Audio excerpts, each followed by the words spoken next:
ଆପଣଙ୍କୁ ସୂର୍ଯ୍ୟବଂଶ ସିଂହାସନ ୟୁଟ୍ୟୁବ୍ ଚ୍ୟାନେଲକୁ ସ୍ୱାଗତ ଅଭିନନ୍ଦନ ଶୁଭକାମନା। ଆପଣ ଆଜି ଯେଉଁ ମ୍ୟାଡ଼ାମଙ୍କର ସ୍ୱପ୍ନ ରହିଛି ପିଲାବେଳର ସେ ଦାନ ପ୍ରିୟ ଅଟନ୍ତି ଆଉ ପିଲାବେଳୁ ସେ ଦାନ କରି ଆସିଛନ୍ତି ଆଜି ଗରିବ ଲୋକମାନେ। ସେ ତାଙ୍କର ଗୋଟେ ପାୱାରରେ ରାଜନୈତିକ ପାୱାରରେ କରିଡରରେ ତାଙ୍କେ ଯଦି ରହିବେ ସେ ଆହୁରି ସେବା କରିପାରିବେ ବୋଲି ସେ ସ୍ୱପ୍ନ ଦେଖିଛନ୍ତି। ଆ ଉପରେ ଆପଣ କିଛି ମନ୍ତବ୍ୟ ଦେବେ? ମୁଁ ମ୍ୟାଡ଼ାମଙ୍କ ନାଁ ହେଉଛି ନମିତା ପଣ୍ଡା। ମୁଁ ମ୍ୟାଡ଼ାମକୁ ଗୋଟେ ଗରିବ ବସ୍ତିରେ ଭେଟିଲି। ଗରିବ ବସ୍ତିରେ ମ୍ୟାଡ଼ାମକୁ ଦେଖିଲି ଯେ କିଛି ଲୁଗା କିଛି ଖାଇବା ଜିନିଷ ଧରି ବୁଲୁଛନ୍ତି। ମୁଁ ପଚାରିଲି ମ୍ୟାଡ଼ାମ ଆପଣ କିଏ କ'ଣ? ତାଙ୍କର ପରିଚୟ ମ୍ୟାଡ଼ାମ ଦେଲେ ଆମର ରେଲୱେ ଷ୍ଟେସନ ପଛପଟେ। ଆଉ ମୋର ପିଲାବେଳୁ ଗୋଟେ ସ୍ୱପ୍ନ ଥିଲା ଯେ ଲୋକଙ୍କୁ ସେବା କରିବା ପାଇଁ। ଆଉ ତ ଲୋକଙ୍କୁ ସେବା କରୁଛି କିନ୍ତୁ ବିନା କ୍ଷମତାରେ ଲୋକଙ୍କ ପାଇଁ କିଛି କାମ କରିପାରୁନି। ମୁଁ ସେଥିପାଇଁ ବିଧାୟକ ପ୍ରାର୍ଥୀ ହୋଇ ଏ ଯେଉଁ ଗରିବ ମା ଭଉଣୀମାନଙ୍କ ସେବା କରିବା ପାଇଁ ମୁଁ ପ୍ରତିଶ୍ରୁତିବଦ୍ଧ ହେଇଛି ଆଉ ସ୍ୱପ୍ନ ଦେଖୁଛି। ସେ ସ୍ୱପ୍ନ 2029 ମସିହାରେ ମୁଁ ସାକାର କରିବି। ତାହେଲେ ମ୍ୟାଡ଼ାମଙ୍କୁ ପଚାରିଲେ କୌଣସି ଦଳକୁ ଯିବେ କି? ମ୍ୟାଡ଼ାମ କହିଲେ ଜନତାଙ୍କର ସେବା କରିବା ପାଇଁ କିଛି ଦଳ ଦରକାର ନାହିଁ। ମୁଁ ବିଧାୟକ ଭାବେ 2029 ମସିହାରେ ମୁଁ ପ୍ରତିଦ୍ୱନ୍ଦିତା କରିବି। ଆଉ ମୋର ଭରସା ଅଛି ମୁଁ ଯେଉଁ ଗରିବ ବସ୍ତିମାନଙ୍କରେ ଆଉ ଶିକ୍ଷିତ ଏ ଯେଉଁ ସମାଜର ନାରୀମାନେ ଅଛନ୍ତି ସେମାନଙ୍କୁ ଶିକ୍ଷା ଦେବି ଯେ ଭୋକିଲା ପେଟରେ ମୁଠାଏ ଦାନା ଦେଲେ କେମିତି ଖୁସି ଲାଗୁଛି। ସେଥିପାଇଁ କ୍ଷମତାରେ ଆସିବା ପାଇଁ ବିଧାୟକ ହେବା ପାଇଁ ବୋଲି ମୁଁ ଇଚ୍ଛା କରିଛି। ସେଇଠୁ ମୁଁ ମ୍ୟାଡ଼ାମକୁ ଧରି ବହୁତ ବସ୍ତି ବୁଲିଛି। ମ୍ୟାଡ଼ାମଙ୍କ ହାତରେ ବହୁତ ବଡ଼ ନାରୀ ସଂଗଠନ ଅଛି। ସେଥିପାଇଁ ମ୍ୟାଡ଼ାମକୁ ମୁଁ ବିଧାୟକ ଆମର ଦୁର୍ନୀତିମୁକ୍ତ ଓଡ଼ିଶା ନିର୍ମାଣ କରିବା ପାଇଁ ଆମ ସ୍ୱାଧୀନ ଦଳ ତରଫରୁ ମୁଁ ଅନୁରୋଧ କରିଥିଲି। ସେ ଅନୁରୋଧ ରକ୍ଷା କରିଥିଲେ। ଆପଣ ପଚାରିଲେ ମଧ୍ୟ ମ୍ୟାଡ଼ାମ କହିବେ। ଧନ୍ୟବାଦ ମ୍ୟାଡ଼ାମ। ଆପଣଙ୍କର ପିଲାଦିନର ସ୍ୱପ୍ନ ଆପଣଙ୍କୁ ଶୁଭେଚ୍ଛା। ସୂର୍ଯ୍ୟବଂଶ ଆଉ ସିଂହାସନ ୟୁଟ୍ୟୁବ୍ ଚ୍ୟାନେଲ ଆପଣଙ୍କର ଯେଉଁ ସ୍ୱପ୍ନ ଅଛି ସମାଜ ସେବା ପିଲାବେଳୁ ଦେଖିଛନ୍ତି। ଆ ଉପରେ ଆପଣ କ'ଣ ପାୱାର କରିଡରରେ ଯଦି ଆପଣ ସ୍ଥାନ ପାଇବେ ପାୱାର ପାଇବେ ସ୍ଥାନୀୟ ବିଧାୟକ କିମ୍ବା ଏମିତି ହେଲେ ଆପଣଙ୍କର ସ୍ୱପ୍ନଟା ସାକାର ହେବ। ଆ ଉପରେ କ'ଣ ଆପଣ ମତ ଦେବେ? ମୁଁ ଆଗେ କହୁଛି ମୁଁ ଯେତେବେଳେ ଛୋଟ ଥିଲି ବହୁତ ଛୋଟ ଥିଲି ମାନେ ଏସବୁ ପଲିଟିକ୍ସ କ'ଣ ଜାଣିନଥିଲି। ସେତେବେଳେ ମୁଁ ଟିକେ ଷ୍ଟୁଡେଣ୍ଟ।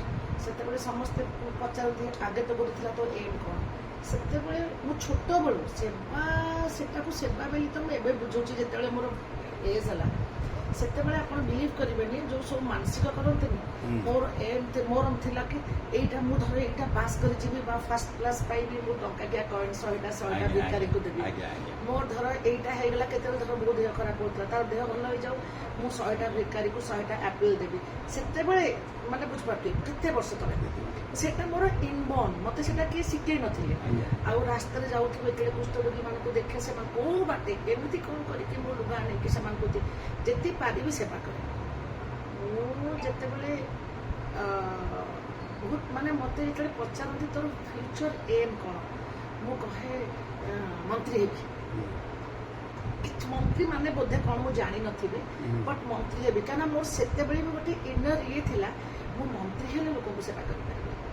ସେଇଟା ମୋର ଥିଲା ମୁଁ ମନ୍ତ୍ରୀ ହେଲେ ଲୋକଙ୍କୁ ସେବା କରିପାରିବି। ସୋ ଦ୍ୟାଟ୍ ମୋ ପାଖରେ ସେତିକି ମାନେ ପାୱାର ବି ଆସିବ କ୍ଷମତା ବି ଆସିବ ଲୋକଙ୍କୁ ସେବା ବି କରିପାରିବି। ଛୋଟବେଳୁ ମୁଁ ସେ ଗୋଟେ ଏମ୍। ତାପରେ ମୁଁ ଆଉ କେବେ ଚେଷ୍ଟା ବି କରିନି। ଯେତେବେଳେ ସେଣ୍ଟ ଜେଭିୟର୍ସ ହାଇସ୍କୁଲ ଖଣ୍ଡଗିରିରେ ଟିଚର ହେଲି ମୁଁ କେବେ ଆଉ ଦ୍ୱିତୀୟ ଜାଗା କୁଆଡ଼େ ଯିବାକୁ ବି ଚେଷ୍ଟା କରିନି।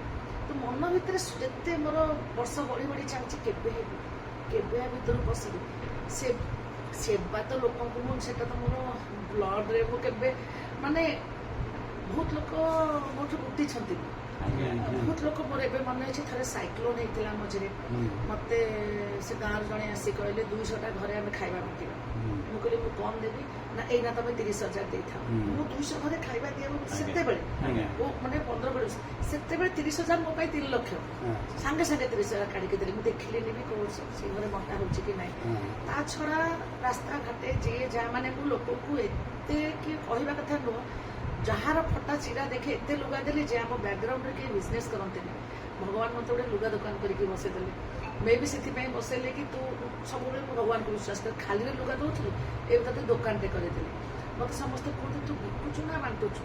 ମୋର କେତେ ସଂସ୍ଥା ଅଛି ଅନ୍ଧଙ୍କ ଯୋଉ ବ୍ଲାଇଣ୍ଡ ସବୁ କେତେ ଗୁଡେ କଣ ତ କାଲି ବି ଇନଫାକ୍ଟ ସାର୍ଙ୍କୁ କହୁଥିଲି ଚାଲନ୍ତୁ ରଜ ଆସୁଛି ଗୋଟେ କୋଉ ବସ୍ତି ଯିବା ଯୋଉଠି ଅତି କମରେ 50-60ଟା ଡ୍ରେସ୍ ଦେଇପାରିବା। ତ ସେଇଟା ମୋର ଲକ୍ଷ୍ୟ। ସେଇଟା ମୋର ଗୋଟେ ମାନେ ମୁଁ ଟିଭିରେ ଯେତେବେଳେ ଦେଖେ ମୋବାଇଲରେ ଦେଖେ ଏଇ ଗୋଟେ 1,000 ଟଙ୍କା ପାଇଁ ଜଣେ ସୁଇସାଇଡ୍ କଲା ବୋଲେ ହେ ସେ ପିଲାଟା ମୋ ସାମ୍ନାକୁ ଆସିଥାନ୍ତା।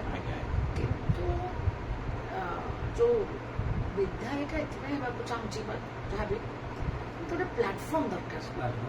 ସେ ପ୍ଲାଟଫର୍ମ ମୋର ନାହିଁ। ଏମିତି ତ ମୁଁ କେତେ କ୍ଲବରେ ମେମ୍ବର କିନ୍ତୁ ମୁଁ ଭାରି ଆତ୍ମସ୍ୱାଭିମାନୀ କାହାକୁ ଟଙ୍କାଟେ ମାଗିଦେବି ସେଇଟା ମୋର ମାନେ ମୁଁ ତ ପାରିବିନି ଆଉ। ତ କିନ୍ତୁ ଏବେ ମୁଁ ଦେଖୁଛି କି ଯଦି ଜଣେ ମାନେ ନିଃସ୍ୱାର୍ଥପର ଭାବରେ ବହୁତ ଲୋକଙ୍କୁ ଏମିତି ସେବା କରିକି ଲାଭ କଣ ବହୁତ ସବୁ ସେବା କରିବାର ଅଛି। ତ ଗୋଟେ ପ୍ଲାଟଫର୍ମ ଦରକାର। ସେଇ ପ୍ଲାଟଫର୍ମ ଆଉ ନିଜର ଗୋଟେ ପାୱାର ବି ଦରକାର ଯୋଉଟାକି ମୁଁ ୟୁଜ୍ କରିପାରିବି କେବଳ ନିଃସ୍ୱାର୍ଥପର ଭାବରେ ଲୋକଙ୍କୁ ସେବା କରିବାକୁ। କ୍ଷମତା ଦରକାର। ଗୋଟେ କ୍ଷମତା ଦରକାର। ସେଇ କ୍ଷମତା ଥିଲେ ମୁଁ ବହୁତ ଆଗକୁ ଯାଇପାରିବି। ବହୁତ କିଛି ମତେ କରିବାକୁ ଇଚ୍ଛା। ଭଗବାନ ପୂର୍ଣ୍ଣ କରିବେ ଆପଣ ଜାଣିନି ଦେଖାଯାଉ। ଚର୍ଚ୍ଚା ବି ହଉଛି ଭୁବନେଶ୍ୱରରେ ମ୍ୟାଡାମ ବହୁତ ଲୋକ ପିଲାବେଳୁ ସେ ପିଲାବେଳୁ ଜ୍ଞାନପ୍ରିୟ ବହୁତ ଲୋକ ଆଉ ସମାଜସେବୀ ଆଉ ସେ ଭଳି ଲୋକ ଆପଣ ବିଧାୟକ ହେଲେ ଭଲ ହବ। ଆପଣ ବିଶ୍ୱାସ କରିବେନି ମୋ ପାଇଁ ଗୋଟେ କିଛି କିଣିବାର ଥିବ ମୁଁ 100 ଥର ଭାବିବି 2,000 ଖର୍ଚ୍ଚ ହେଇଯିବ। କିନ୍ତୁ ସେଇ ଜାଗାରେ ଯଦି ଜଣେ ମତେ 20,000 ଟଙ୍କାର ସେବା ମାଗିବ ଏଇଟା ଦରକାର ମୋ ପାଖରେ ଥିଲା ସାଙ୍ଗେ ସାଙ୍ଗେ କରିଦେବି। ସେଇଟା ମୋର ମୂଳ ପାଇଲେ ଯେ ଆପଣ କରିଦେବେ ଆହୁରି କରିବି ଆହୁରି ଅଧିକ ମାନେ ସଂଖ୍ୟାଧିକ।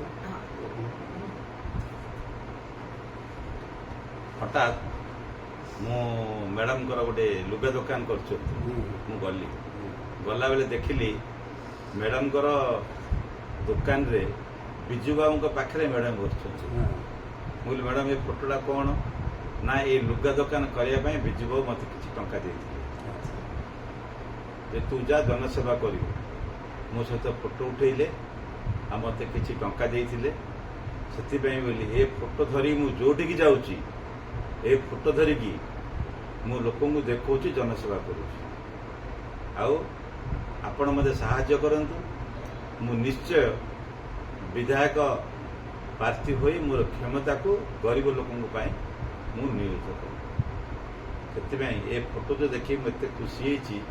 ଆଉ ଭୁବନେଶ୍ୱର ଜନସାଧାରଣ ବି ଦେଖନ୍ତୁ କେତେ ଦିନର ତଳର ଫଟୋକୁ ମ୍ୟାଡାମ ଧରିକିରି ଆଜି ବି ବୁଲୁଛନ୍ତି ଲୋକଙ୍କୁ ସେବା କରିବା ପାଇଁ। ଏଇ ଫଟୋ ମୁଁ 4-5ଟା ଅଲଗା ବନ୍ଧେଇ ଦେଇଛି। ଦୋକାନରେ ଗୋଟେ ରଖିଛି ଏଠି ଗୋଟେ ରଖିଛି। ଆକ୍ଚୁଆଲି ଲୁଗା ଦୋକାନ ପାଇଁ ଦେଇନଥିଲି। ସିଏ ମତେ ସିଏ ବହୁତ ଭଲ ପାଆନ୍ତି। ମାନେ ସିଏ ବାପା ଆକ୍ଚୁଆଲି ମୋର ତାଙ୍କ ପାଖରେ ଥିଲେ।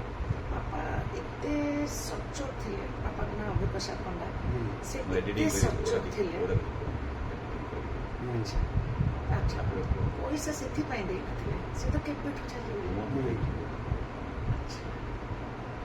ହଉ ଠିକ୍ ଅଛି।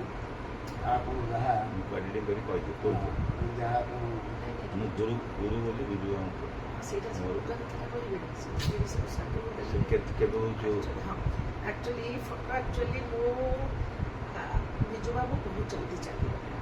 ବିଶ୍ୱାସ କରନ୍ତୁ ସେ ଯଦି ଆଉ 10-15 ବର୍ଷ ବଞ୍ଚିଥାନ୍ତେ ଆପଣ ମନ୍ତ୍ରୀ ମାନେ ମୁଁ ଯେତେବେଳେ ମୁଁ ତାଙ୍କ ସାଙ୍ଗେ କଥା ହେଇଥିଲି ହୁଏ ବି ମାନେ ବିଶ୍ୱାସ କରିବେନି ମୁଁ ସିଏ ଚିଫ୍ ମିନିଷ୍ଟର ସିଏ ଚିଫ୍ ମିନିଷ୍ଟର ମୁଁ ତାଙ୍କ ସାଙ୍ଗରେ କଥା ହଉଛି ମୁଁ ସେଟା ଭାବେ ନା। ମୁଁ ଏବେ ବି ସେମିତି ପିଲାଳିଆ ମୁଁ ମାନେ କଥା ହେଲାବେଳେ ଗପୁଥିବି କ'ଣ ଗପୁଥିବି। ତ ସେତେବେଳେ ମୁଁ ତାଙ୍କୁ କହିଥିଲି କି ମୋର ବହୁତ ଇଚ୍ଛା କେବଳ ଲୋକ ସେବା କରିବା ପାଇଁ। ତ ସିଏ ଯଦି ଆଜି ଥାନ୍ତେ ବଞ୍ଚିଥାନ୍ତେ, ଆଜି ତ ବଞ୍ଚି ନଥାନ୍ତେ, ଆଜ୍ଞା। ସେତେବେଳେ ଯଦି ଆଉ 10 ବହୁତ ଜଲ୍ଦି ଚାଲିବ, ସେତେବେଳେ ଯଦି ଆଉ ମିନିମମ୍ 10 ବର୍ଷ ଆଜ୍ଞା। ଥାନ୍ତେ ତାହେଲେ ମୁଁ ଏତେ ବଡ଼ ଆପଣ ମନ୍ତ୍ରୀ ଏଠି ହେଇଥାନ୍ତେ, ବହୁତ ଲୋକ ସେମାନେ ବହୁତ ଲୋକ ବହୁତ ଚେଷ୍ଟା ଫେମସ୍ କରୁଥିଲେ। ହେଇଥାନ୍ତେ। ଆପଣଙ୍କର ଯୋଉ ଆଉ ଗୋଟେ କଥା, ମନ୍ତ୍ରୀ ହେବାର ହୁଁ, ଯୋଉ ଆଶା ଥିଲା, ଆଜିକାଲି ଲୋକମାନେ ମନ୍ତ୍ରୀ ହେଉଛନ୍ତି, ରାଜକୋଷର ଲୁଣ୍ଠନ କରୁଛନ୍ତି, କିନ୍ତୁ ବିଜୁବାବୁଙ୍କ ଯୋଉ ପ୍ରେରଣା ଥିଲା, ତୁ ଯଦି ବିଧାୟକ ହବୁ ତାହେଲେ ଏ ରାଜ୍ୟର ଗରିବ ମହିଳାମାନଙ୍କ ପାଇଁ ସେବା କରିବୁ। ସେଇ ଯୋଉ ମନୋଭାବ ଆପଣଙ୍କର ଯୋଉ ପାଇଲି, ମୁଁ ନିଶ୍ଚୟ ଦୁର୍ନୀତିମୁକ୍ତ ଓଡ଼ିଶା ନିର୍ମାଣ କରିବା ପାଇଁ ମୁଁ ଆପଣଙ୍କୁ ମୋ ସାଙ୍ଗରେ ନେବି। ଆଉ ଏଇ ଯୋଉ ଗରିବ ବସ୍ତି ବୁଲିକି ଆପଣଙ୍କ ଯୋଉ ସେବା ଭୁବନେଶ୍ୱର ବାସୀଙ୍କୁ ମୁଁ ଆପଣଙ୍କର ଦେଖାଇବି। ମ୍ୟାଡ଼ାମ୍ ଆଉ କ'ଣ କହିବେ କୁହନ୍ତୁ? ଆଉ ଗୋଟେ କଥା, ଦର୍ଶକ ଏଇଟା ମୋର ବନ୍ଧୁମାନଙ୍କୁ। ଦର୍ଶକଙ୍କୁ ଗୋଟେ କଥା କହିବି, ଆପଣ ବିଶ୍ୱାସ କରିବେ ନ କରିବେ ମୁଁ ଜାଣିନି, ହୁଁ। ଲୋକ ଯେତେବେଳେ ଠାକୁରଙ୍କ ପାଖକୁ ପୂଜା କରିବାକୁ ଯାଆନ୍ତି ବହୁତ କିଛି ମାଗନ୍ତି। ମାଗନ୍ତୁ। ମୋତେ ମୋ ପୁଅକୁ ଏଇଆ କର, ମୋ ଝିଅକୁ ଏଇଆ କର, ମୋତେ ଏତିକି ଧନ ଦେ, କ'ଣ ମୋ ଝିଅ IIT ଖଡ଼ଗପୁରରେ ପାଇଯାଉ, ପୁଅ ମେଡ଼ିକାଲ ଡକ୍ଟର ହଉ, ଏତିକି। ଆପଣ ବିଶ୍ୱାସ କରିବେନି, ମୁଁ ଲାଷ୍ଟ 20 ବର୍ଷ ହେଲା ଏଇ ସବୁ ଶ୍ରାବଣ ମାସରେ 2 ଥର ପାଣି ଢାଳେ ଭଗବାନଙ୍କୁ, ବିନା ମାନସିକ। ମୋର ଗୋଟିଏ ମାନସିକ, ମୁଁ ଏପଟେ ପାଣି ଢାଳୁଥିବି, ମୁଁ କେବଳ ଗୋଟିଏ ଜିନିଷ ଭଗବାନଙ୍କୁ ମାଗେ କି ମୋତେ ବହୁତ ଧନ ଦିଏ। 3ଟା ଲାଇନ୍ କହେ। ପ୍ରଥମେ କହେ ମୋତେ ଭଗବାନ ବହୁତ ଧନ ଦିଅନ୍ତୁ, ମନ ଦିଅନ୍ତୁ, ଯେମିତି ସେ ସବୁ ଧନ ମୋ ଗରିବମାନଙ୍କୁ ବାଣ୍ଟି ଦେଉଥିବେ। ଏଇ 3ଟି ମୁଁ ପାଣି ଢାଳିଲା ବେଳେ ହଉ, ଠାକୁରଙ୍କୁ ପୂଜା କଲାବେଳେ ହଉ, ଯେକୌଣସି ତୀର୍ଥ ଜାଗା ହଉ, 3ଟା ଜିନିଷ ମାଗେ। ଭଗବାନ ମୋତେ ଧନ ଦେ, ଆଉ ତାପରେ ଧନ ସାଙ୍ଗରେ ମନ ଦେ, ଯେମିତି ସବୁ ଧନକୁ ମୁଁ ଗରିବ ସେବା, ଗରିବ ଲୋକଙ୍କ ସେବାରେ ଲାଗିବ। ଆଚ୍ଛା, ଧନ୍ୟବାଦ ଆପଣଙ୍କୁ। ସୂର୍ଯ୍ୟବଂଶ ସିଂହାସନ ୟୁଟ୍ୟୁବ୍ ଚ୍ୟାନେଲ୍ ତରଫରୁ ବହୁତ ବହୁତ ଧନ୍ୟବାଦ।